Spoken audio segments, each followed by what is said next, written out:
இந்தியாவின் முன்னோடி முதல்வர் திராவிட நாயகன் தமிழ்நாட்டின் மாண்புமிகு முதலமைச்சர் திரு மு.க. ஸ்டாலின் அவர்கள் திமுக தலைவராக பதவியேற்ற நாள் வரலாற்றில் இன்று.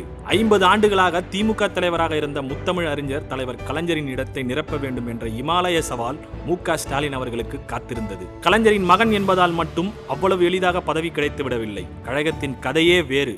மகனை விட கழகம்தான் பெரிது என நினைத்த ஒரு மகத்தான தலைவனுக்கும் கலைஞரின் மகன் என்பதை விட தலைவர் கலைஞரின் தொண்டன் என்பதையே பெருமையாக நினைத்த ஒரு தொண்டனுக்கும் இடைப்பட்ட தொலைவில் இருந்தது திமுக தலைமை பதவி. அந்த பதவியை அடைய மு.க. ஸ்டாலினுக்கு என்ன தகுதி இருக்கிறது என்ற கேள்விக்கான பதிலை அவர் கடந்து வந்த பாதைகளே பறைசாற்றும். 14 வயதிலேயே முதல் தேர்தல் பிரச்சாரத்தை தொடங்கினார் பதின்பருவ மு.க. ஸ்டாலின். பின் கோபாலபுரத்தில் முடித்திருத்தும் நிலையத்தில் இளைஞர் திமுக அமைப்பை ஏற்படுத்தினார். இதுவே பிற்காலத்தில் இளைஞர் அணி என மாறியது.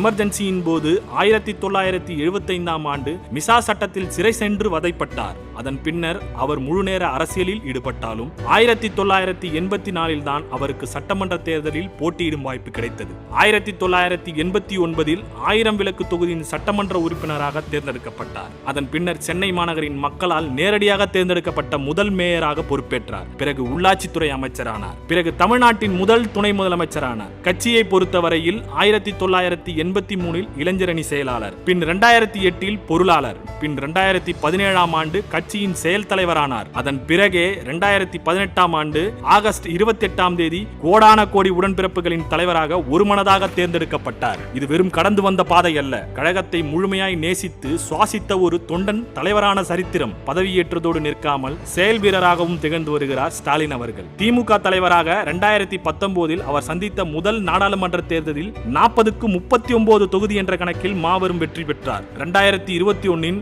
சட்டமன்ற தேர்தலில் 10 ஆண்டுகளாக எதிர்க்கட்சியாக இருந்த கழகம் தனி பெரும்பான்மையுடன் வெற்றி பெற்று தமிழ்நாடு முதலமைச்சரானார் முத்துவேல் கருணாநிதி ஸ்டாலின். அதன் பின் வந்த உள்ளாட்சி தேர்தலில் 95% இடங்களில் மாபெரும் வெற்றி பெற்று வரலாறு படைத்தார். 2024ஆம் ஆண்டு நடந்து முடிந்த நாடாளுமன்ற தேர்தலில் 40க்கு 40 என்ற சரித்திர சாதனையை பதிவு செய்தார் மாண்புமிகு முதலமைச்சர் திரு மு.க. ஸ்டாலின் அவர்கள். அதன் பிறகு திராவிட நாயகன் தொட்டதெல்லாம் வெற்றியாகவே பூக்கத் தொடங்கியது. இந்த வெற்றியின் பயணம் இனியும் தொடரும்.